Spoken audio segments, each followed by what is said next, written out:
Check, check, check.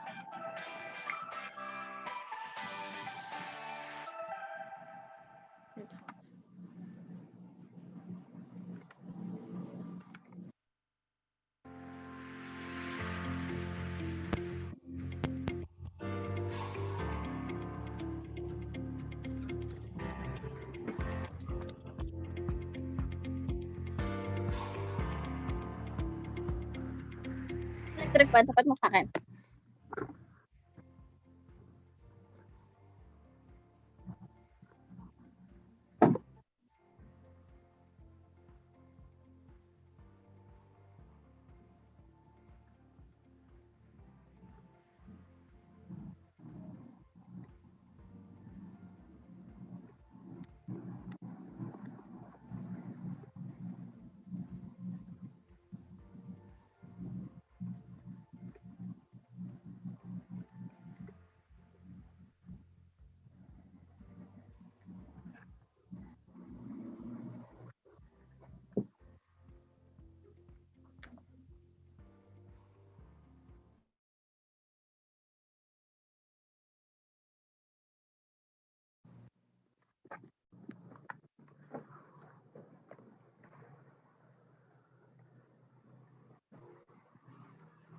Aray ko.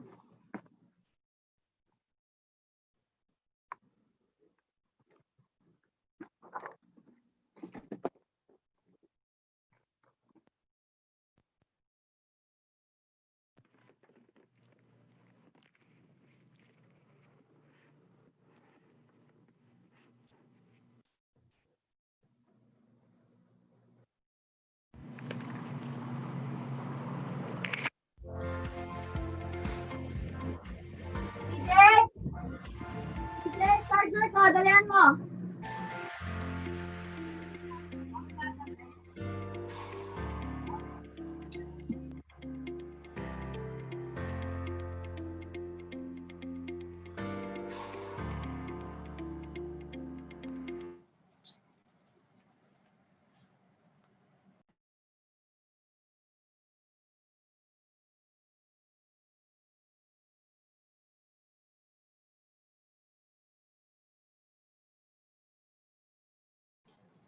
Salamat datang kay Radio Engineering Circle. Good afternoon, everyone. Welcome to the DX Technology Beyond Horizon. I'm Engineer John De La Cruz, your moderator for today, and together with me is Engineer Gerhard Tan. Hi, Sir Hard. Hi, John. Good afternoon, and good afternoon, everyone. Yeah, Welcome so to DX Technology. and I greeted in Bahasa Indonesia because our guest speaker for today is a proud ASEAN. Yeah, and also with us, right, Sir Hard? Yeah, of course. We're proud to have with us our foreign guest this afternoon, a fellow ASEAN also.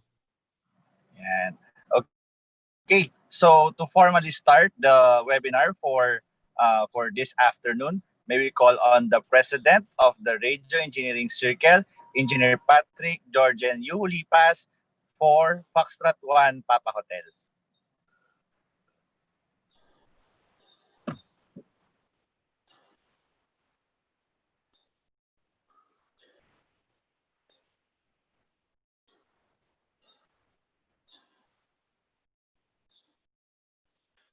Hi, good afternoon to all, especially to our participants and guests for today.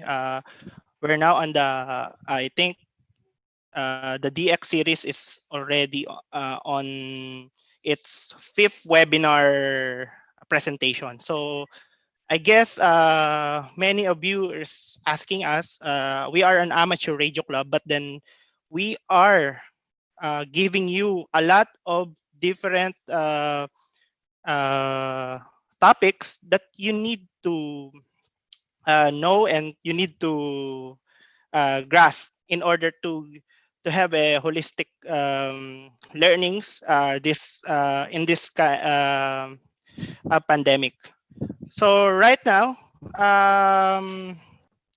our guest for today will be introduced by our Vice President for the Radio Engineering Circle. Hi, JC. Good afternoon. Hello, good afternoon, everyone. Okay na ba yung mic ko? Yes, yes. Yes, Okay, JC. so please introduce the our resource speaker for this afternoon. Alright, hello? Okay na ba? Yes, yes, Alright. yes. Afternoon to everyone. So our topic for this session, we will tackle about education through technology by using Google Apps for distance learning. And it is my honor to introduce to you our resource speaker. She completed her bachelor and master's degrees from the National University of Singapore. She spent the last bit of her corporate job in Google Asia Pacific based in Singapore, and now she founded Refo Indonesia, which aims to transform Indonesia by reforming the young generation and the young at hearts to become leaders who are God-fearing, purposeful, and holistic. Without further ado, may we call on Miss Pepita Holly Gunawan. Hi, everyone. It's my great pleasure to be here, and thank you for introducing me. And I think this is my first time doing a webinar for teachers in the Philippines. So, oops, I don't have my video. Okay, sorry. Hi, everyone. Yes, so I have my video on. So thank you for having me here. So this is the first time I'm speaking to teachers in Philippines, and it's just a great honor and pleasure for me to be here today. So let me just start with the a little bit of introduction of who I am. So I'm going to share my screen here. Hopefully you can all see. Okay. Right. So here we go. Okay, so we're gonna start with our sharing session, Google Suite for Distant Learning. So these days, the Google Apps is not called as Google Apps anymore. It is called Google Suite. So if you are looking for keyword in the internet, so when you browse, you should look for Google Suite for education, yeah, or Google Suite for Distant Learning. So and you can follow me in my Instagram and also Facebook. My Instagram is at Pepita Gunawan, and you can DM me for questions if you have any after my session. So let me start by introducing myself. So as mentioned, so I'm Pepita. You can call me Pepita. So I've been working since the starting of my career in the education line. Even though it's not always in the school or in university, but somehow I've always ended in an education role. So the last bit of my career, I was with Google in Singapore. So I was taking care of the Google for Education program in Indonesia. So I was helping a lot of schools and universities to be able to use the tools, the Google Apps tool or the Google Suite tools, for them to use it in their day-to-day teaching and learning.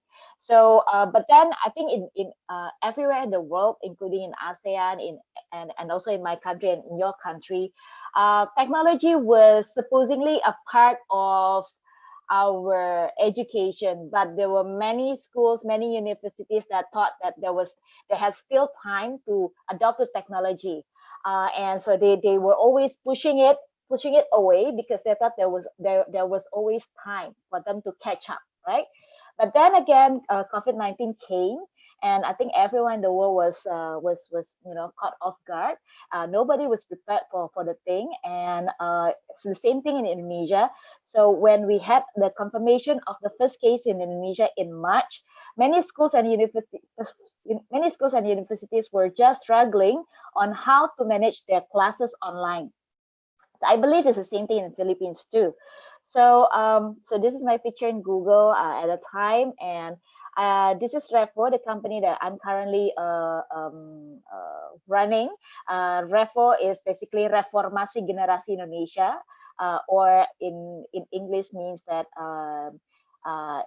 Reformation of Generation in Indonesia. So as mentioned, also I'm looking forward for a transform nation in Indonesia by doing what I'm doing, that is reforming the education in Indonesia. And this today's session aims to show you what Google Suite for Education is, to give you an overview what G Suite for Education is, and to answer your questions on G Suite for Education. It's more as an overview for you because there are too much things to discuss and cover in just an hour session. So it's just to give you an overview, right? So it's the same thing like mentioned in Indonesia, we were all struggling on how to use tools or technology or anything to be used in home-based learning. So one of the tools that is the easiest and I guess the cheapest because it's free and it's basically accessible by everyone, even though not everyone stays in urban areas. It is the Google Suite, and Google Suite has different version. So the version that we are always recommending schools to use or education to use is the Google Suite for Education. If you are a company or if you are a personal Gmail user, yes, you are using Google Suite account, but it's a different version, right? So the one that is recommended for school is Google Suite for Education. I'll show you later what's the difference between Google Suite for Education and your personal Gmail. Yeah, if you have question, you can also ask question later. So first thing first, let me just introduce to you what is Google Suite. So Google Suite is a series of tools, right? It's a group of tools that comprise tools for communication, for collaboration, and for collaboration, communication, and also for productivity. Yeah. So for communication, they have Gmail, they have Hangouts Meet, and also the Hangout Chat. Yeah. Also for collaboration, they use the Google Drive, Docs, Sheets, Slides, and all those productivity and collaborative tools. So I will give a little bit of brief of what is the each of the apps means. Gmail is basically your email, like how you use your personal Gmail day to day. It's the same thing in Google Suite for Education. Gmail is your email. The difference is the capacity of the email is combined with the Google Drive. So for education, you have an unlimited storage. Yeah, combine between the Gmail, the Drive, and Photos. And then the Drive it's the same like your personal Drive. It's just that the difference of the capacity, like mentioned before. Calendar is the same, and then Doc, Sheet, Slides, Forms, Jamboard. Jamboard is maybe this is something that you may not be that familiar. Jamboard is like a whiteboard. But the difference between this and the normal whiteboard is you can do collaboration on this virtual whiteboard. Yeah. And in the US, they have the tools. They have the real board, and the apps that they use that is a Jamboard. Yeah, it's a touchscreen whiteboard collaborative board. Yeah, and I'm not sure whether you are familiar with doc sheets, slides, and forms. Please feel free to put comments in the chat. Yeah, whether you have used doc sheets, slides, forms before. If many of you have not used this, I'm gonna explain more. But if you have used this, I'm not going to go through that much. Yeah. So please put that in the chat if you want me to go through the doc sheet, slides, and forms. Yeah. And then sites is a tool for all of us to create a simple website or micro website. And for education, it is normally used to do student portfolios, teachers portfolio, or project groups. So they call it Google Sites. Yeah. Google Meet is video call tools, video conferencing tools, like how we use Zoom. Google Meet is a video conferencing tool that is integrated with the whole Google Suite. Groups is a mailing list or grouping tools. Basically, very much useful, especially if you are in the school situation where you have teachers group, students group, class group, subject groups, where this can be useful when you are doing your classroom later. Yeah, I'm gonna share with you classroom.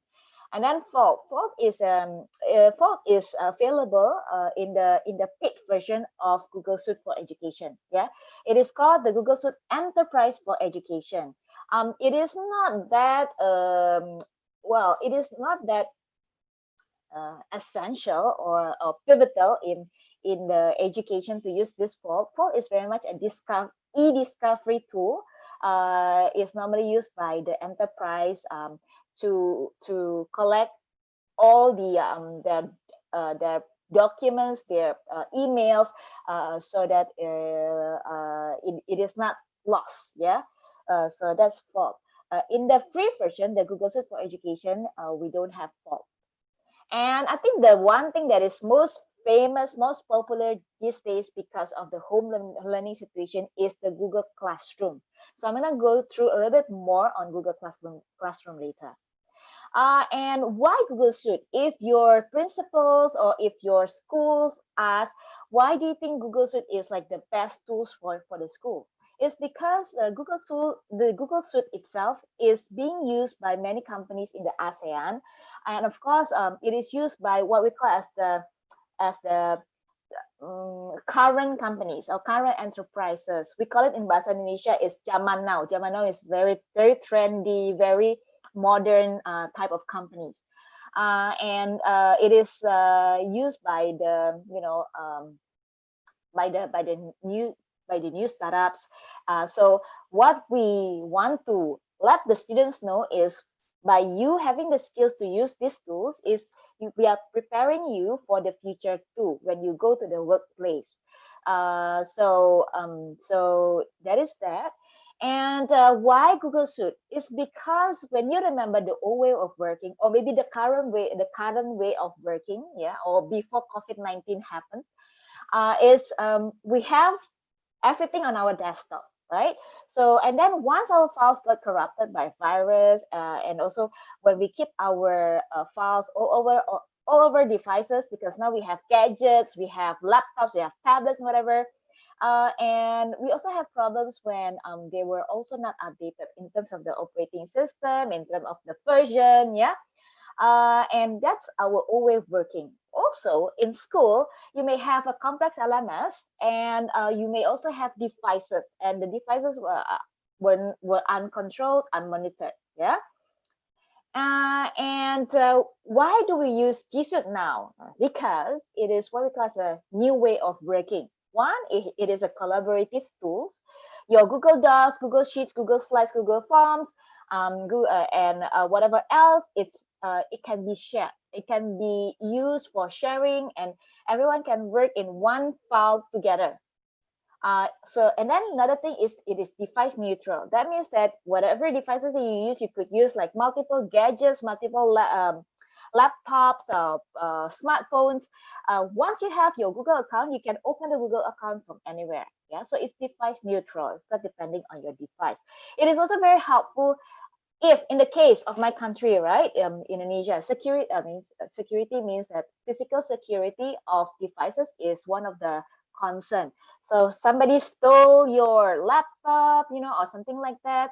With this Google account, you would not be worried about your data was going to be missing. Yeah. So it's device neutral. You just need to have your Google account. And then it's integrated. That means that you don't need to worry about your files in different devices. They are all integrated in your Google account. And then it has the AI feature or artificial intelligence feature. That means that you can search your files in just a click of button, like how you browse for your for something in the internet. Because it's Google based. Of course, it's Google technology and Google AI. Yeah.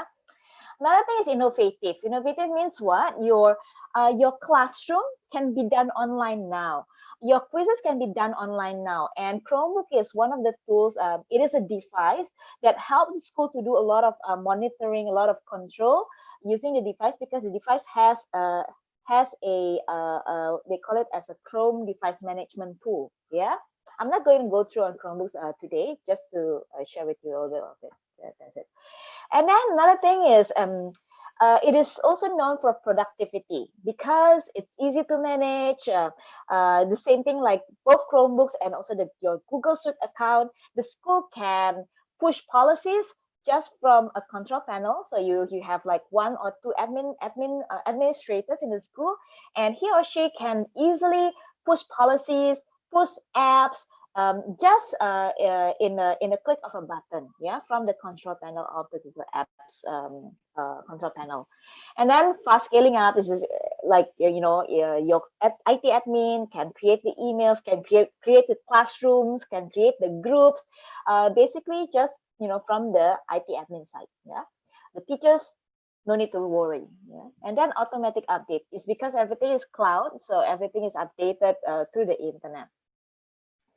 So, and then another thing that I want to highlight is productivity data management. Means that uh, everything is integrated, right? In this suite, your Gmail, your Google Drive, your Hangouts Meet, your calendar. So means, for example, if you have a if you want to set up a class, or if you want to set up a meeting, right?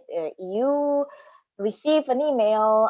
Maybe the student asked for a consultation session, and then in that email, perhaps you may want to send the students a link to your document, so you can just quickly open your email, have the link from the drive attached to the email, and then perhaps you can also set a time for you to meet with the students directly from your Gmail inbox. On the left side, you can have this hangout chat, and then you can also set the dates on your right hand side of your inbox. You can set up the calendar there. So everything is there. Basically, it helps you to be productive. Yeah, productivity.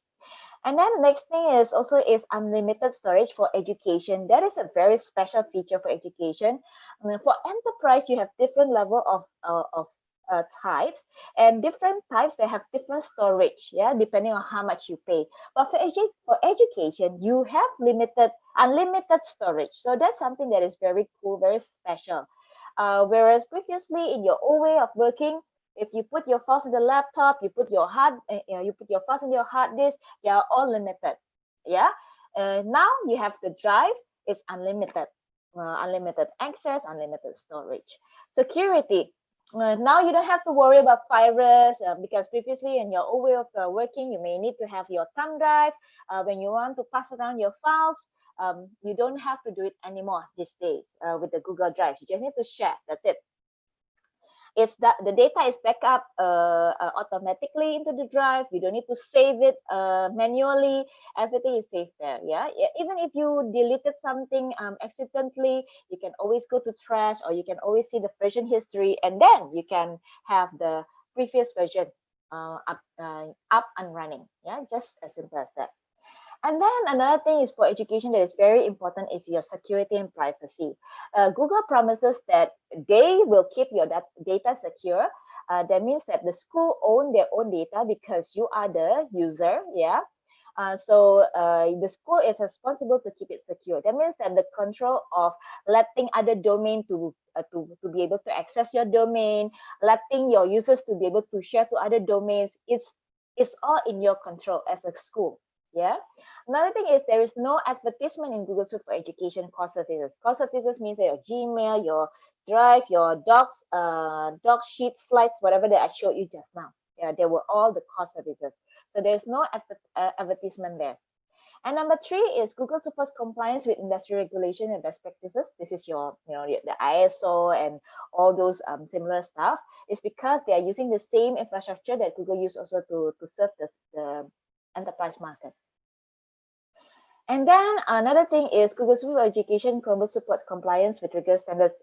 FERPA is basically a Family Educational Rights and Privacy Act in the US, the Software Information Industry Association, COPPA, Children's Online Privacy Protection Act, Student Privacy Pledge introduced by Future Privacy Forum, ISO, and etc. etc. You can take a look at this when you go and just browse Google Suite for Education, Security and Privacy. Everything will come up for you. Yeah. And then another cool feature is you are able to transfer the files when students graduate. Yeah, means what? Means that whatever the students work on during their school, it is saved, and the students can always access it even after they finish the school, after they graduate, for them to be able to use it as their own portfolio. So that's very cool. That's pretty cool for the students. Students can get their digital footprints with Google Suite for Education. Yeah.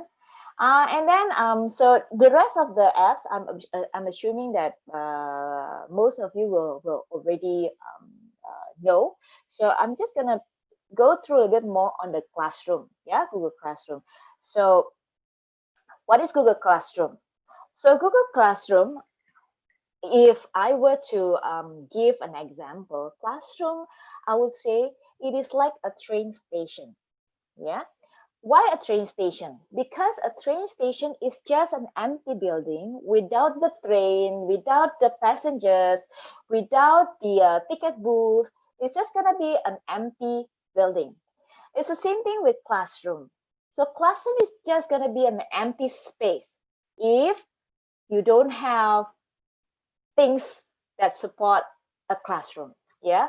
So classroom is going to be useful for you if you know how to use calendar. Yeah. If you know how to use Meet, Google Meet, if you know how to use the Google Drive and the things inside, that is the doc, the sheets, the slides, and of course, it's also going to be useful for you if you can use form. Yeah.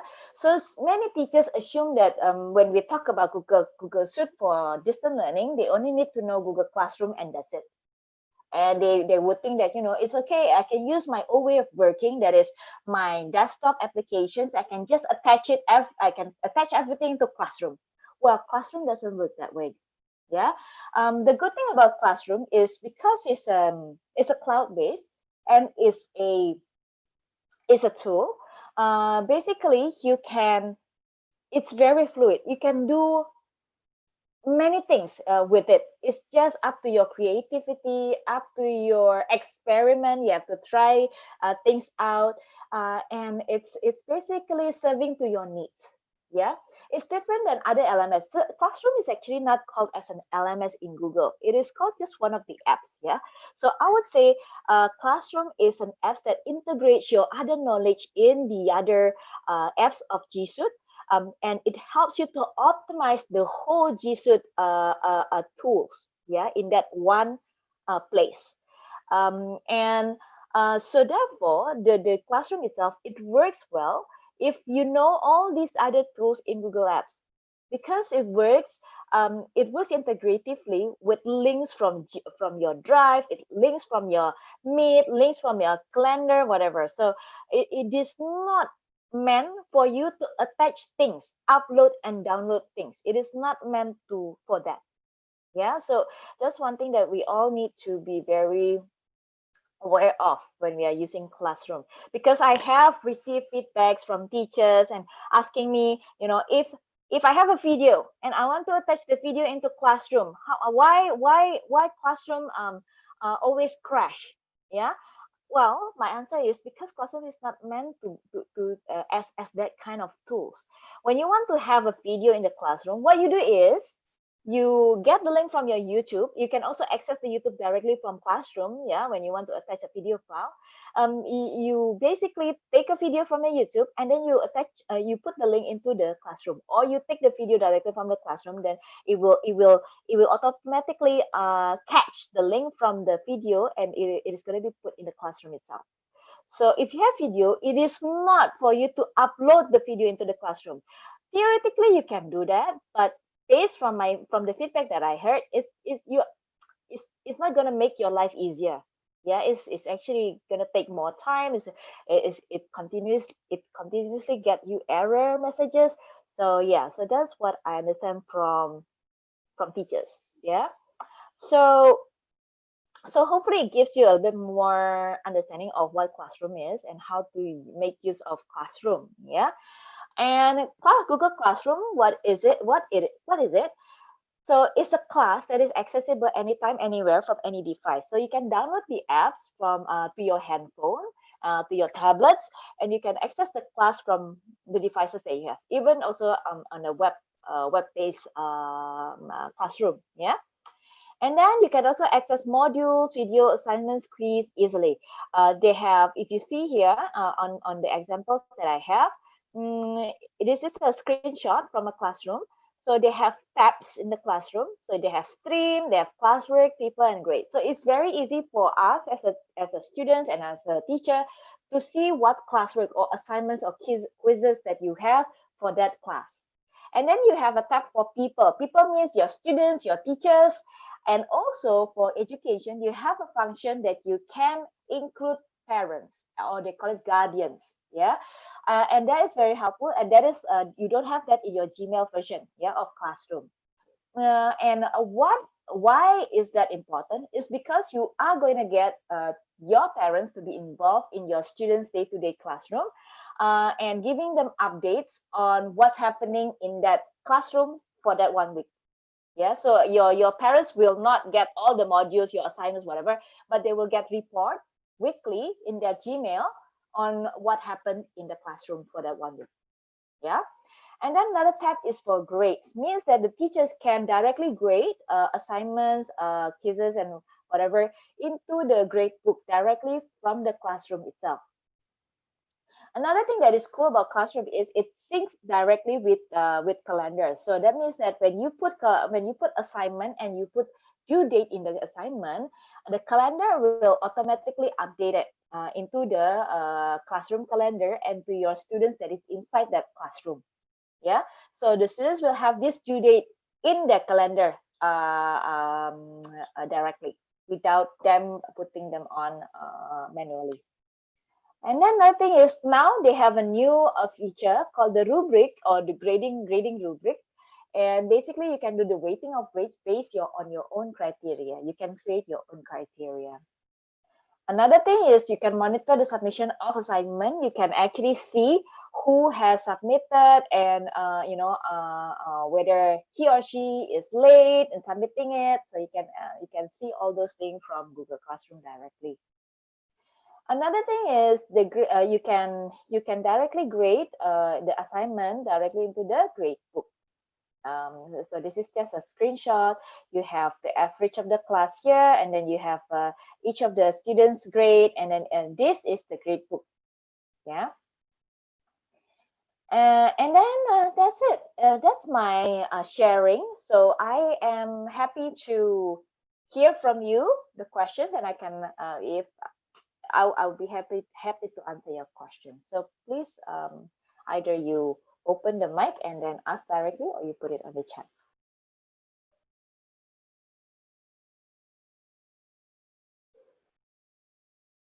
I'm gonna open the chat here. Miss Pepita, there are questions in the Q&A box where Okay. it's asked by our audience. So I think the first question is, how secured our data or files using the Google Drive or cloud? Well, basically, if you see how secure it is, beside what Google mentioned about their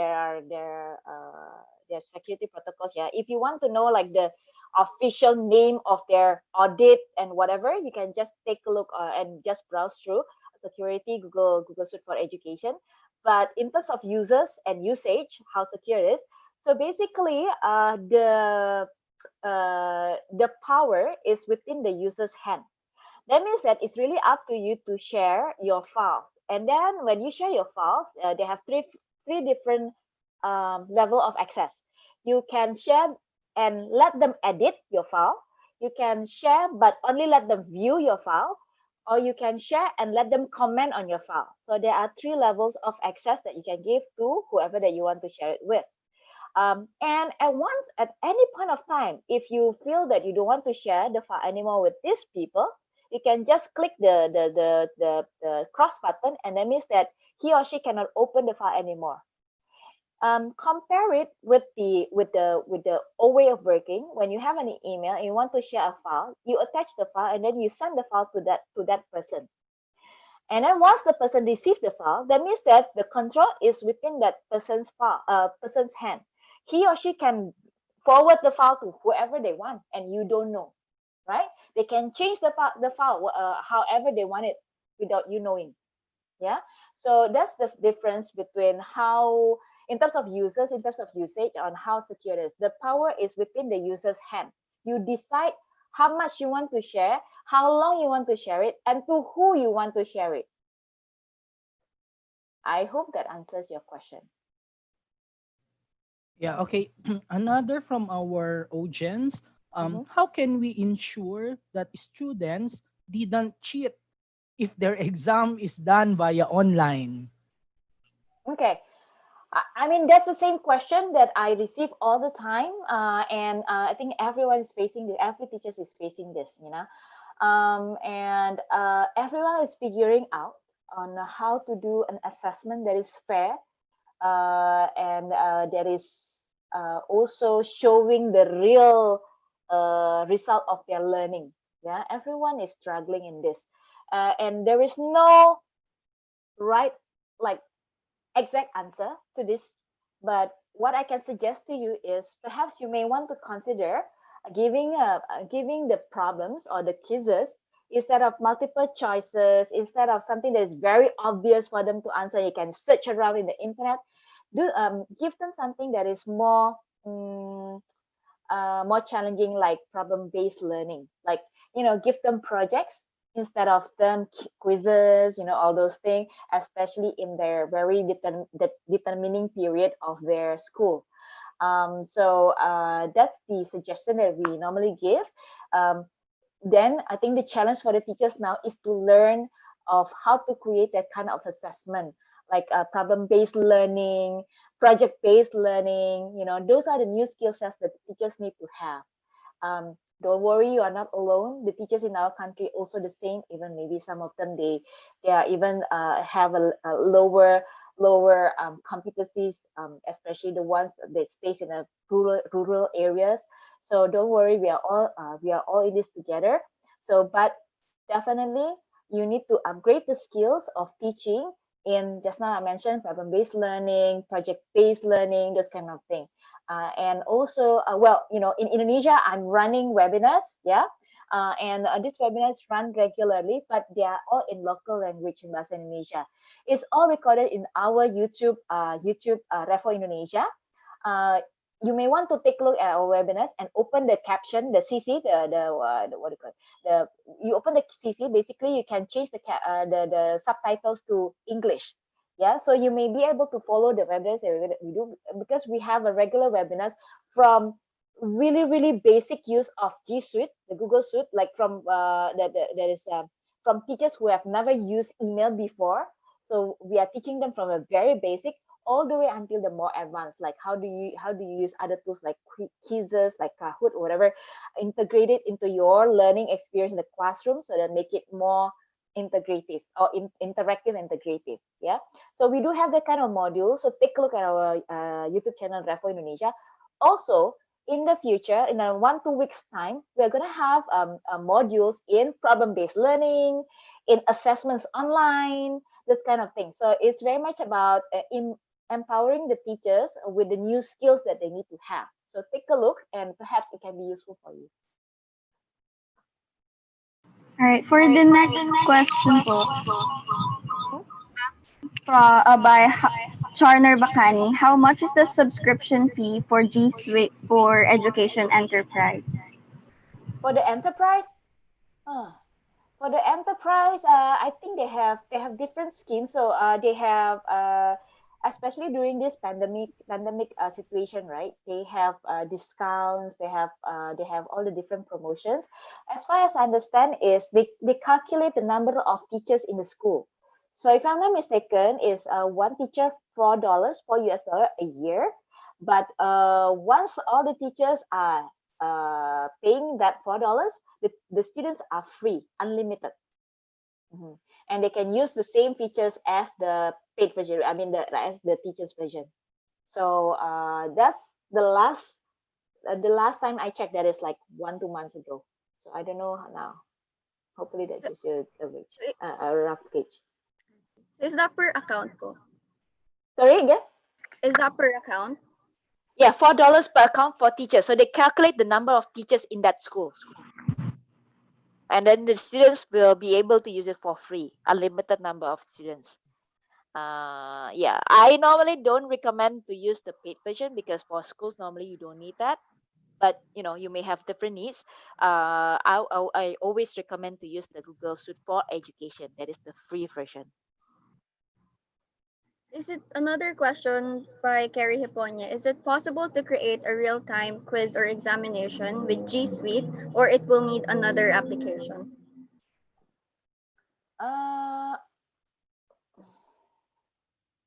real time, I think it depends on what kind of quiz that you are referring here.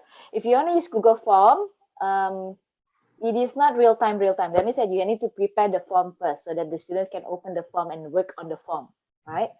But if it is a different version of assessment, like for example, I don't know, like you use the Google Meet to ask or interview your students, yeah, of course that can be done real time. So it's very much depending on the format of assessment that you are looking at. Alright, so another question from Oneko Angelo Gabinete. Can I share screen on Google Meet? Okay. Yes, definitely. Yeah, of course. Yeah, I mean, the basic function of video conferencing that is there. I mean, I just need to highlight to you. I mean, the different. We are using Zoom now, right? So I'm assuming that you may be more familiar with Zoom.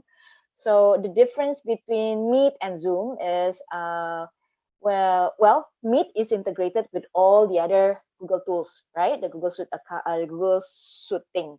So what you can do is when you wait, let me think. You can do share screen, you can do the chat like how you use chat here. You can have a grid view, like I mean, you Zoom previously came up with the grid view, right? And then Google Meet also came up with that, so you can do a grid view. You can see all the students there. And then if you ask me whether you can take attendance, they have a Chrome extension where you can now have an extension where you can take attendance of your students. And then another thing is I think one other thing that I noticed is the convenience, because you can put the link of Meet in your calendar in your Google Classroom, and then each of the Google Classroom also can have their own Meet link. So every time you meet for that class, you can just click that one link and that's it. So everyone will meet in that one link. So you don't have to create new link every time. So it's the convenience. The difference between Zoom and Meet is because Zoom doesn't have any other integrated apps. You just need to have that app standing by itself, right?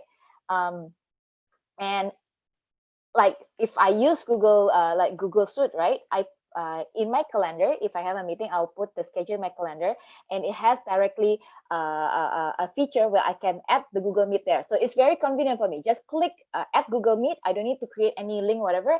So it will be created for me directly there in the Google Calendar. So if I want to meet my teachers, for example, just go to my Google Calendar, and you have a schedule of that one day activity or one day lesson. You go to calendar, you open your calendar, you can just click your event, click your link to meet, and then you meet your teacher. So that's how easy it is. Whereas for Zoom, you may need to, copy paste the link, then put it in your calendar if you have, and then you perhaps, I mean, what I experienced today is I click the link of the Zoom, and then after that, the Zoom will ask how many steps, like I'm gonna open the Zoom US now. Are you allowing me to open? Then I have to click yes, then it will open. Then it will ask again, you need to register whatever, or you need to open your meeting number. So it has maybe like 4 or 5 steps. Whereas for Meet, open calendar, you click Meet, you click your Meet link, and that's it. As easy as that.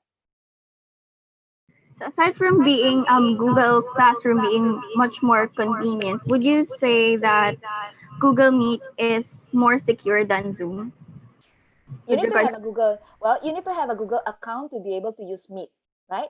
And if you have a Google Suite account in your school, that means that you only invite the school the students in your classroom to that Meet.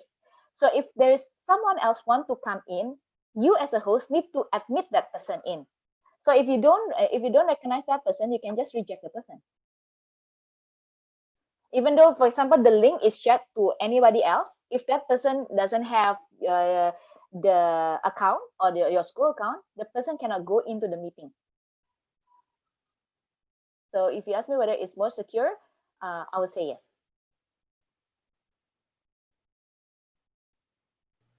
Okay, next question is from Onicho Angelo Gambinete. Do I need to use a pen tablet for easy writing on the whiteboard like app on G Suite?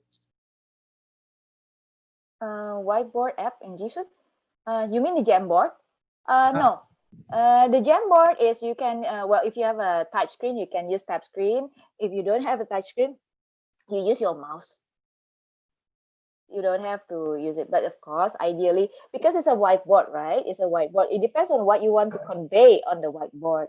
If you want to convey something that is very specific in design, whatever, you may need to have a pen. But if it is not something specific, you just want to scribble around, you want to show them formula, whatever, you can use it as with mouse, with if it is touchscreen, with your finger, whatever. Another question is, how do you do in Indonesia? Um, how do they conduct distance learning, especially for elementary and high school? Sorry again, how do we do in Indonesia? Yeah, how do you do the distance learning Oh, mechanism in Indonesia, especially ah, for elementary and high school?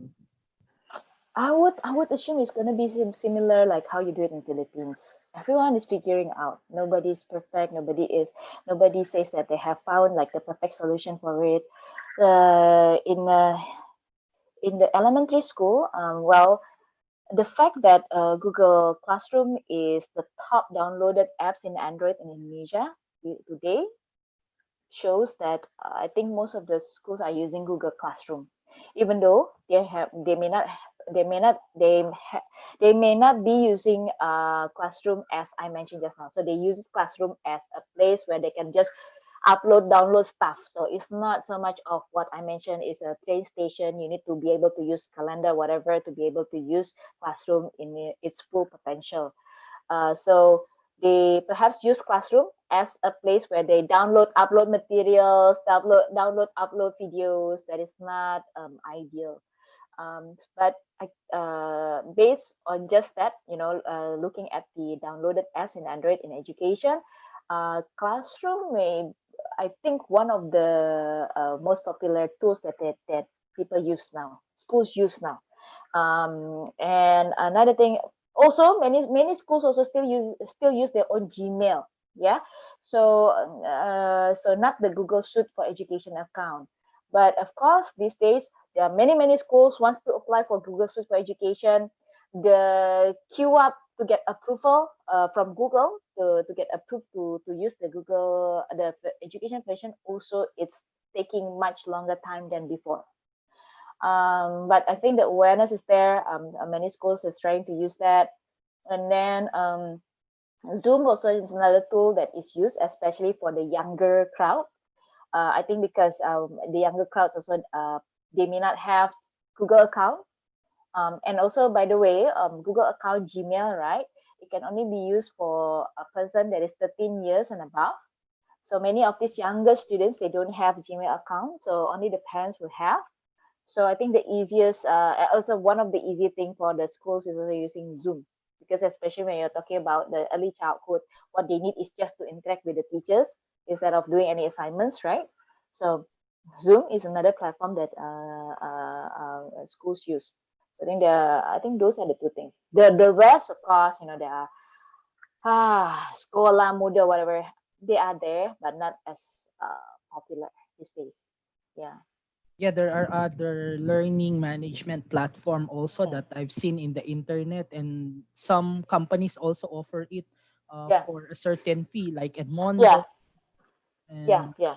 others. Also, we have some local players like I don't know whether you've heard this Ruang Guru, Sekolahmu. Yeah, Uh, yeah, I've seen that in yeah, the so internet yeah, too. so they are like an Udemy, they like Coursera thing, but local. What they offer is courses online, but because of the situation also, I mean the opportunity, they also create LMSs within their own platform. But I think it's not as popular, of course, to be compared with Classroom and Zoom at this moment. Yeah, another question is, can you share to us some best practice in creating a good, maybe a short suggestion in creating a good lecture PowerPoint slide for a general purpose? Just tips, right? Tips. This is for online learning, right? Uh, th- that's right, for online learning. Like most of our participants are faculty members in the university and also senior high school teachers, elementary, and the Huh. likes. Tips, yeah, for slides.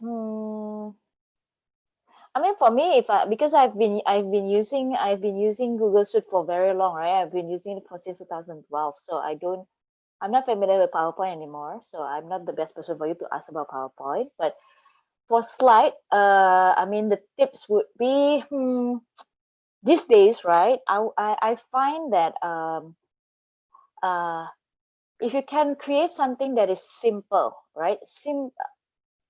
Simple, clean looking slides are more engaging to be compared with slides that are full of colors and writings and whatever else, right? So I would say the first thing first is the concept is clean.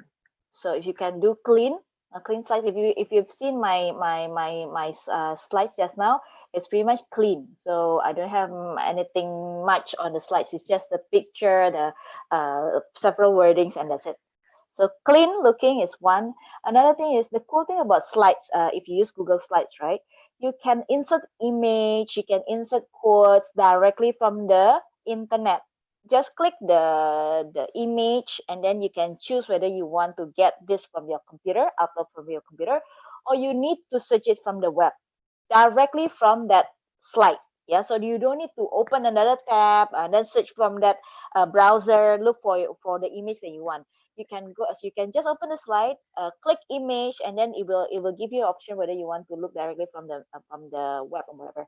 And then it will give you directly also in the slide the suggestion on the images that you are looking for, the images that you can use safely in your slides. So it's like the basically the one that you can use for non-commercial purpose, basically. And then another thing is also with Google Slide, there is this button on the right side. It is called Explore, like a star. So if you have few wordings, pictures, whatever, and then on that one page of slide, you can click that star, and then it magically will give you suggestion on the layout of how you can make it nicer. So I guess the three things, I think it would be sufficient. Yeah. First thing first, clean look. Yeah, clean look is more engaging. Number two is you can search directly from the slide itself. You would click the image, and then you search from the web directly, and then you just drag and drop to the slide. That's it. The third thing is there's an explore function on your right hand side bottom. There's a star. There's a star shape kind of thing. You click that. That is called explore. That means that when you have few words, few pictures on that one page of slide, it can give you a suggestion on the layout that you can make it nice.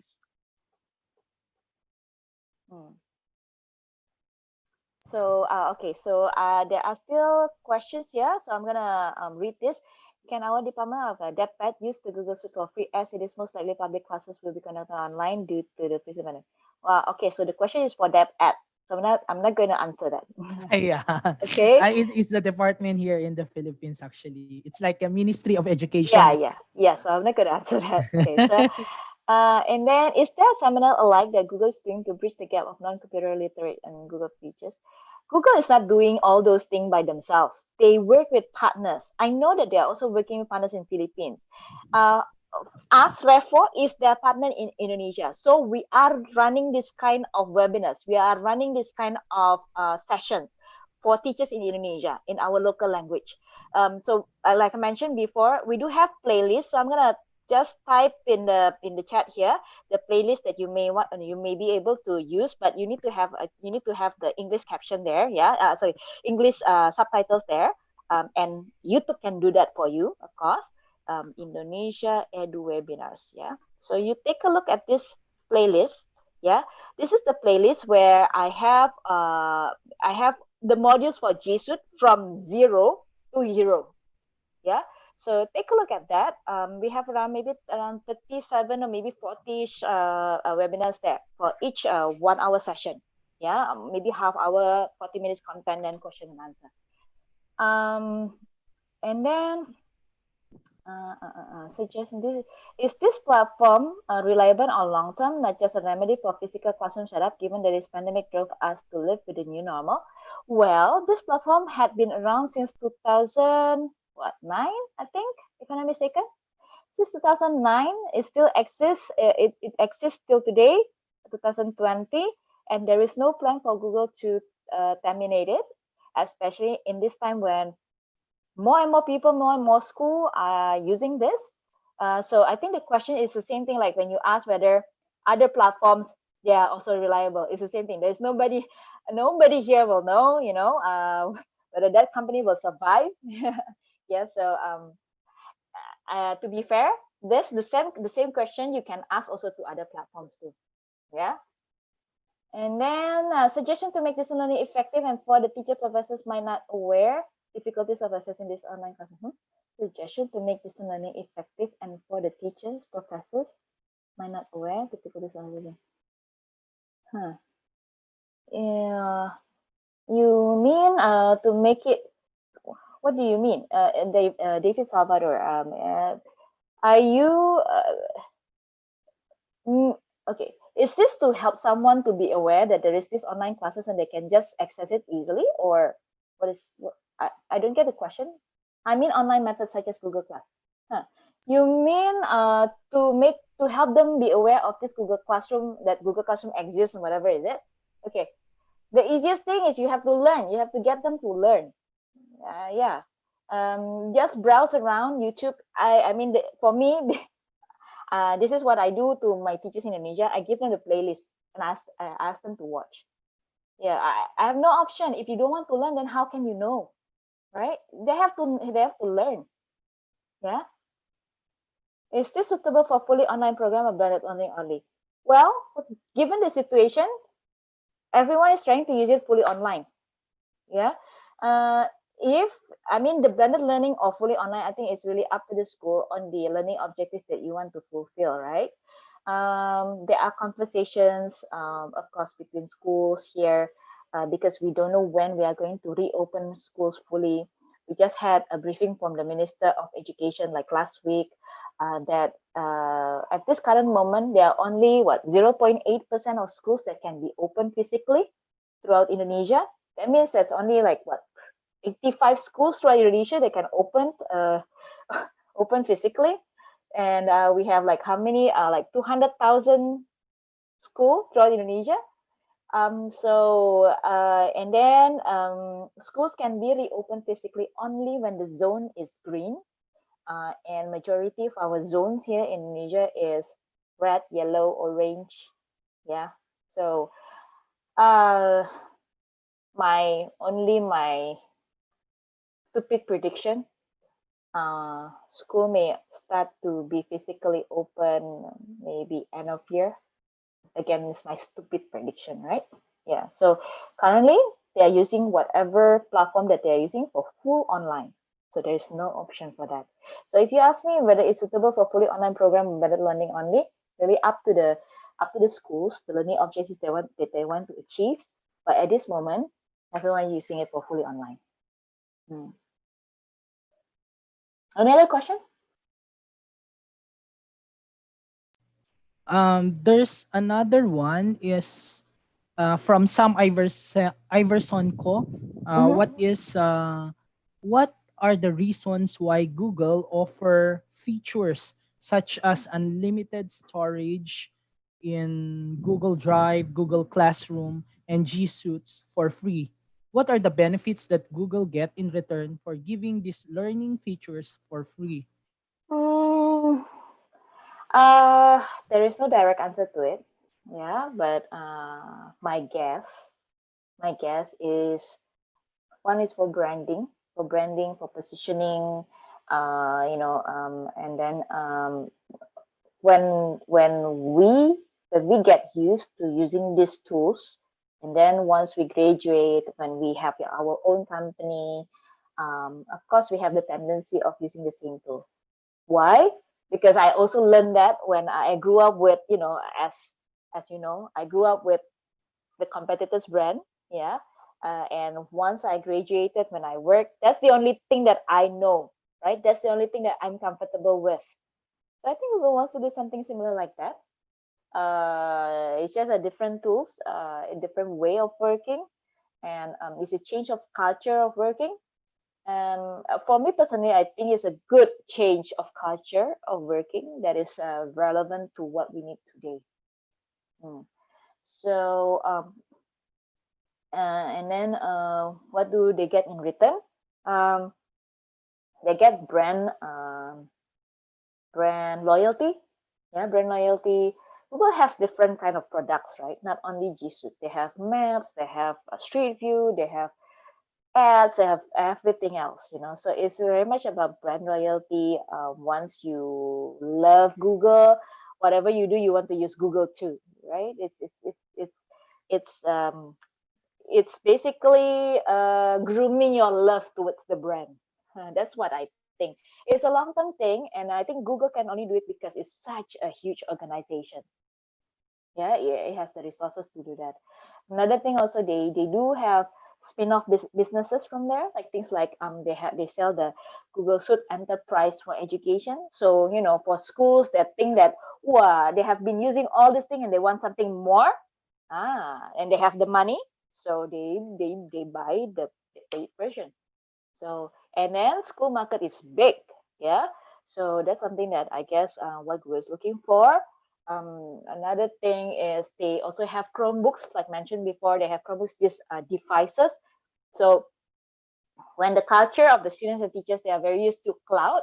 So Chromebooks is the Chromebook is one of the best way to go with it. Like it's a device. Basically, it helps you to just run a Chrome browser, and there's nothing else there. So you cannot download application. Sorry. You cannot download programs there. You cannot install any other program there. Basically, it's just a Chrome browser. It's very light. And the battery lasts for 8 hours minimum. The price is very economical, and the best thing is it is manageable by the admin, the IT admin. So it's very useful for the school. If everyone is using Google Suite as their tools, productivity and the classroom, whatever, school can just buy Chromebooks for the students and have that devices to be used by all the students without them worrying that they're gonna be viruses, they're gonna be reformatting, people who cannot install things, and then they can push policies from the control panel easily. So Chromebooks, Google sell Chromebooks too. So a lot of this spin-off from the education business. Yeah. Anything else? Yeah, that's all for me, Miss Pepita. JC? Oh, there's another question. Limitation of Google Meet in terms of number and students. Yeah, I have to let you know this. So in the normal situation before the pandemic, I think Google had a restriction of 150, I think, for Meet, 100 or 150 students in a Meet for Google for Education. Once COVID came, they came out with a policy that they opened the Meet for 250 people at one time. That's one. Another thing is they also have this function of live stream where your Meet can be live streamed up to 100K people within the same domain. So imagine if you are a university and you want to run a public class. So you can run this Meet for 100K people within your domain. Yeah, that's the function that previously was not there before COVID. It is there in the paid version, not in the free version. And then another thing is you have the capability to record the Meet. Yeah, so if you are a teacher, and for example, you have a Google Classroom where you're gonna have a 15 minutes Meet every day when you have this classroom. The Meet can be recorded, and then you put the video of the Meet inside you attach the link into your Google Classroom. So your students, if they didn't attend the 15 minutes before, they can still watch the video in your classroom. So those are the three features that they open up during this pandemic. Yeah. Okay. Yeah. I think that's all of the questions being asked, and I hope that the participants are well clarified on the whole undertaking. Yeah, JC? Thank you so much, Miss Pepita, for those wonderful information, which are very, relevant for the situation that we're currently facing right now. Those were really helpful for us to better understand Google Apps for distance learning. Before we proceed, I just want to remind everyone to not leave the session without completing our feedback survey. This will be the prerequisite for your e-certificates, and later you'll see a code in the feedback form. Please take note of that as you will be needing it for the next feedback form for next week. Also, when you post your photos on Facebook or Instagram, you could use the hashtags hashtag PropagateXRadiate, hashtag RecFreeWebinars, hashtag DX Technology Beyond Horizon, and hashtag Education Technology. We would like to encourage everyone to join the Radio Engineering Circle by logging on to rec.org.ph/join. And for young engineers ages 35 and below, you may also join yes-ptc by reaching us at yes.ptc.ph.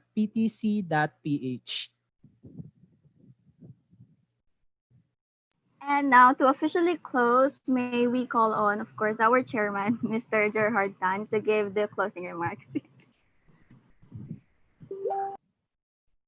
Yeah, first and foremost, in behalf of the Radio Engineering Circle, we humbly say thank you, Miss Pepita, for joining us here in the Philippines, live via in Indonesia. And we really appreciate this afternoon session. Even me, as a teacher, as a university professor, I've learned something from your presentation. I'm not fond of using Google before, but now seems like a lot of things I need to use and maximize since I'm also using Google and G Suites. So this is something that is worth magical and wonderful on my part as I learned something this afternoon, and it will help also other the participants in their journey as a professor, as a high school teacher or elementary teacher. So again, in behalf of Radio Engineering Circle, to everyone, thank you for attending this afternoon session. And I wish you all the best in your endeavor. Thank you. Thank you so much, Engineer Tan. Thank you so much for the opportunity. It's an honor for me to be here to be speaking with teachers and lecturers and everyone in the Philippines here. Thank you. Again, this has been the hashtag Educational Technology, Google Apps for Distance Learning. Thank you everyone for actively participating in this session. Again, reminding everyone to complete the feedback survey as this will be a prerequisite for your e-certificates and the feedback form in our next seminar or in our next webinar rather.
Um,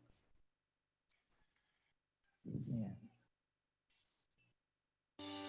Patrick, come on for everyone for the picture taking. Miss Pepita, can you join us for the picture taking?